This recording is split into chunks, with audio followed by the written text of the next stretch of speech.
Ny fanahy rehetra izay manaiky fa efa tonga nofo i Kristy dia avy amin'Andriamanitra.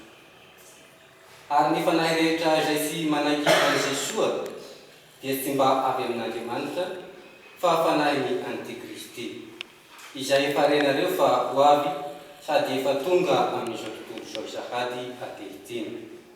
Avy amin'Andriamanitra ianareo anaka sady efa mandresy an'ireny satria lehibe izay ao aminareo noho izay ao amin'izao tontolo izao.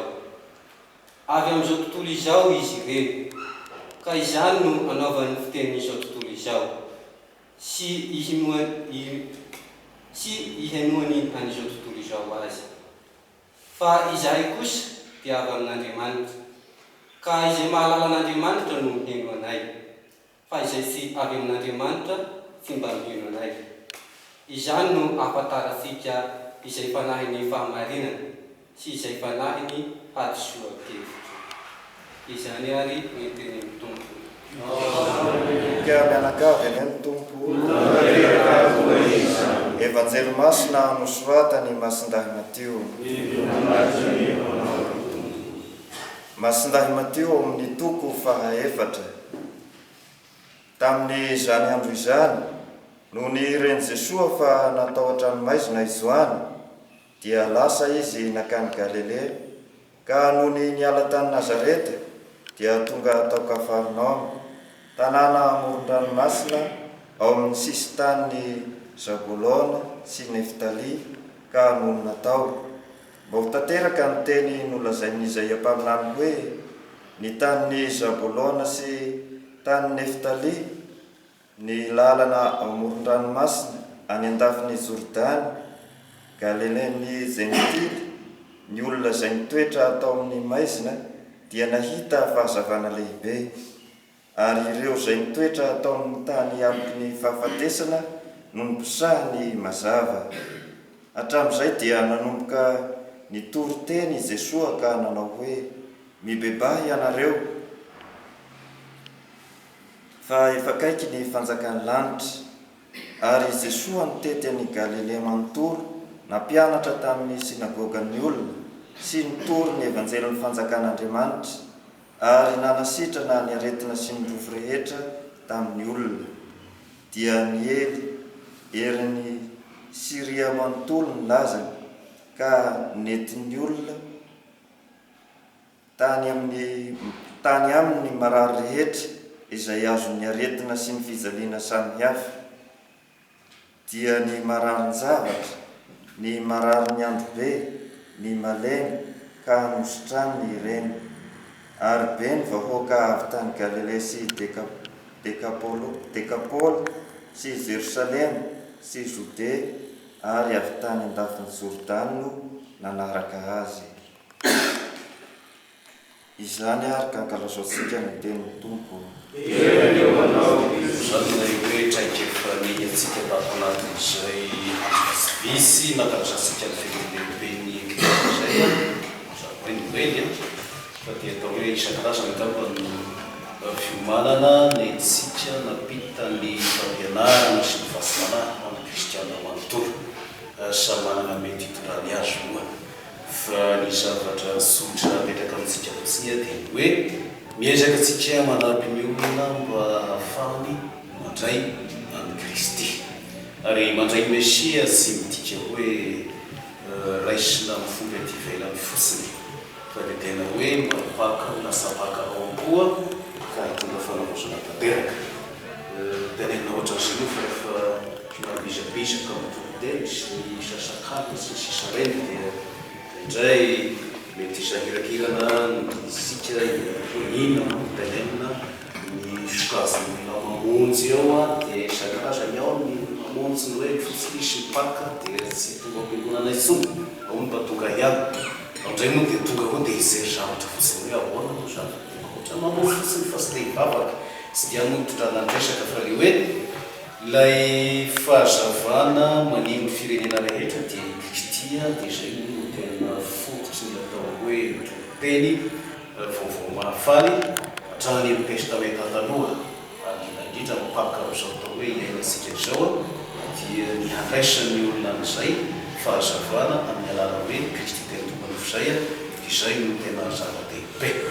Io moa no atao hoe miverina amin'ny asantsika, ny asa pastoraly rehetrarehetra hoe tafitatsika ve ny fampahalalana ny olona fa hoe Andriamanitra no afaka mandamina sy mandrindra ny fiainana ary mitondra any amin'ny tena atao hoe fiadanana. Dia miezaka antsika ao anatin'izay. Fa raha ohatra hoe raha isina sosotra fotsiny momban'izay fahateram-pao zay dia zavatra pesaka no hitatsika tao. Ny fahasahirana, ny fahatrana, ny atao hoe hasara-panahy, ny hafaliana maro samihafa satria dia hitatsika hoe faly ny olona, faly ny mpianatry ny mazy izay atao hoe spino kanefa dia resy lahatra dia nahita hafaliana manokana ihany koa sisy voatanisy izay tamin'ny ihany koa dia mety misy ny vehivavy zay tahaka ny Hérode. Zavatra be lehibe zany hitatsika ao anatin'izay. Kanefa rehefa ravo dia hoe io ilay fiainan'ny olona, izay fiainan'ny olona, misy zavatra manahirana, misy zavatra mikorontana, kanefa misy zavatra tsara ihany koa. Dia izay tsy maintsy ampifandraisina mandrakariva ka arafitrasika ao anatin'izay toepan'azy zay hoe Andriamanitra dia fahamarinana, Andriamanitra dia fahazavana ho an'izao tontolo izao sy ho an'ny firenena rehetra. Ka na iza mandray an'izay soa ho tombo sy mpamonjy dia ao anatin'izay fahamarinan'Andriamanitra izay ary azo antoka tena hoe mizotra tanteraka amin'izay hoe lalam-panjaina izay. Eto nefa ny taratasy ny masotazy zany dia mipetraka mazava tsara hoe jereo tsara sy ny fanahy izay hoentina mandray an'Andriamanitra ao am-po izay. Fanahy eto moa zany dia mazava tsara ilay toe-po, ilay toe-saina. Fa sy izay hoe la teny rehetrarehetra mahafantatra an'Andriamanitra sy mahalala dia izay ny tena izy.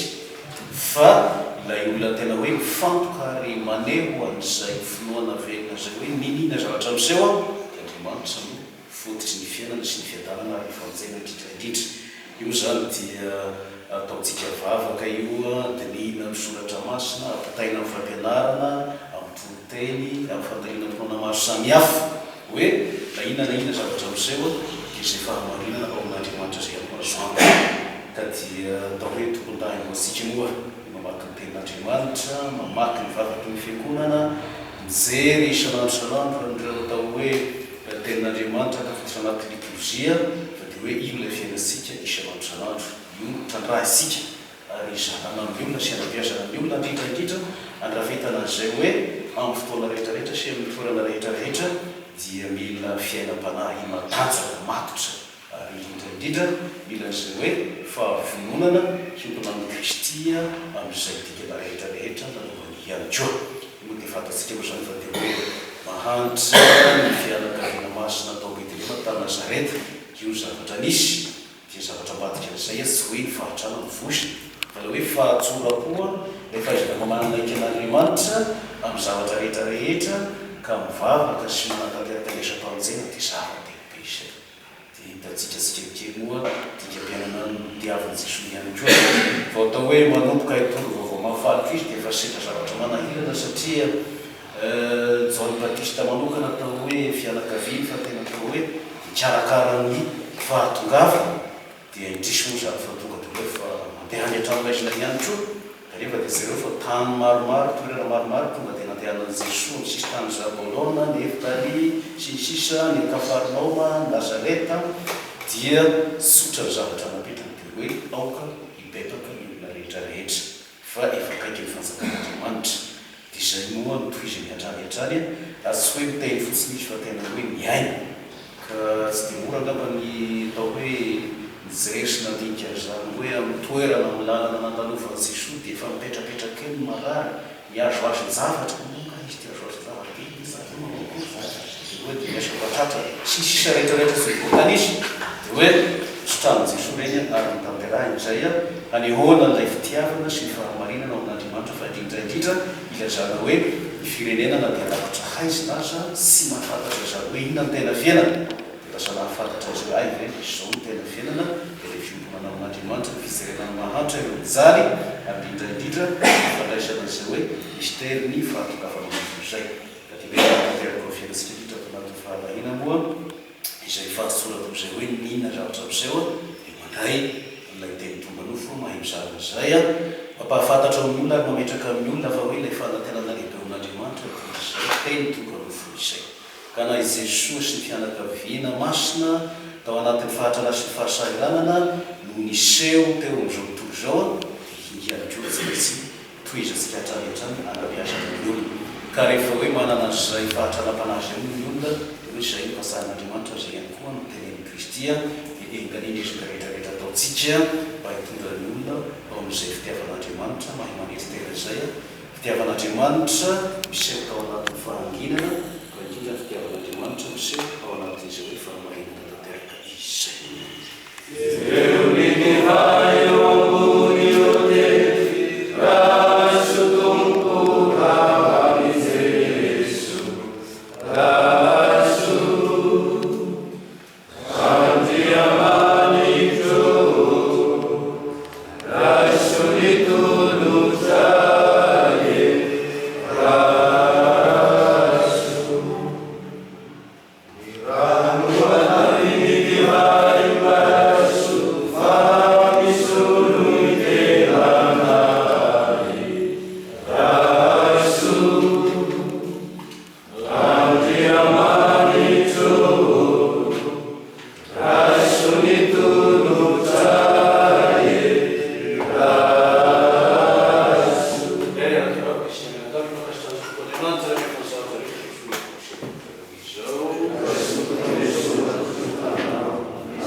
Irei fast Irena au Christi.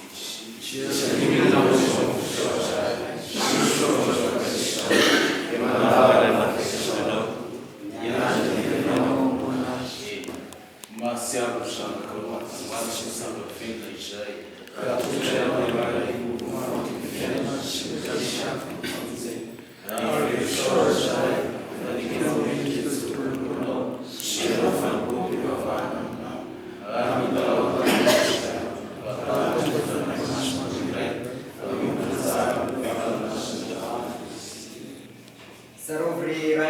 midritra mipatrany eran-tany. Ataoko izay ravoraraiza amin'ny fitiavana. Miaraka amin'ny ray aman-dreninay ny Papa Léon faha 7 sy ny evekanay Fidelis Rakotonarivo ary ny mpanao ranomasina rehetra. Tenay amin'izao solona masina zao ray, izao fanombohan'ny taona irahanay miranonay atao amin'ity diocèse ity. Mba ny fahasoavanao hanana ny fiombonana ary hahavita soma tsara ny tety sy ny andraikitra izay sahaniny tsirairay avy. Tsaroviko ireo havanay efa modomandry, nanantena isangako velona sy ireo rehetra ny aloha lalana anay, mba raiso izay hita ny fahazavany tavanao.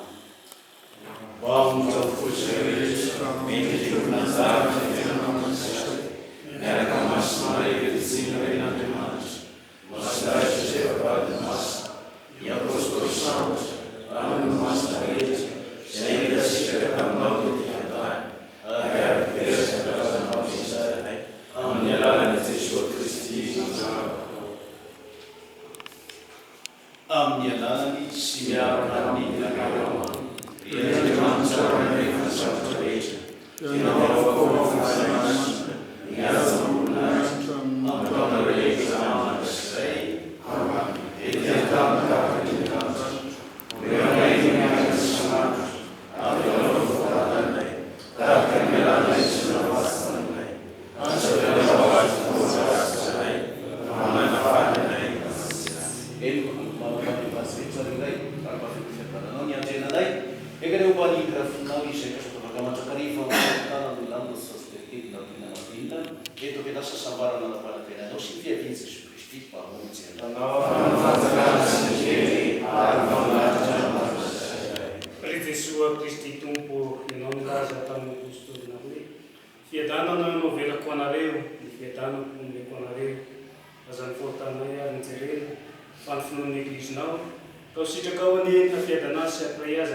Saluta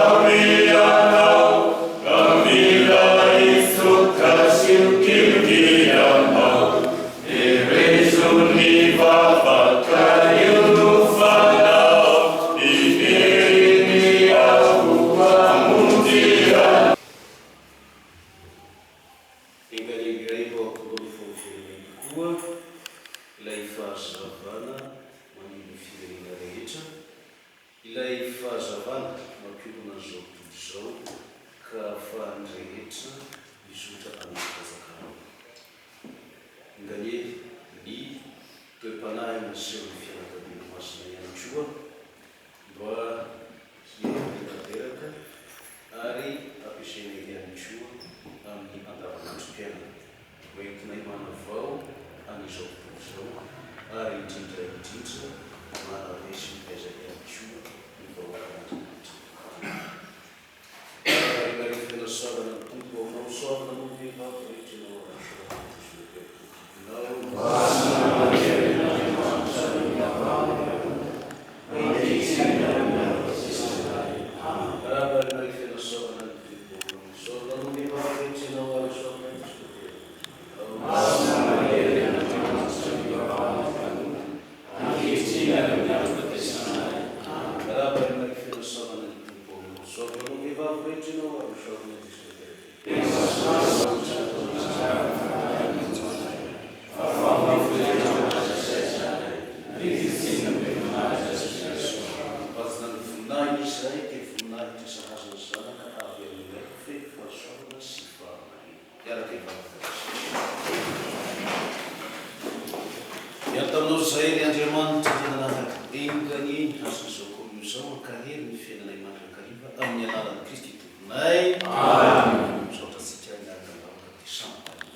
Hitatana dia sika ny Jesosy Kristy.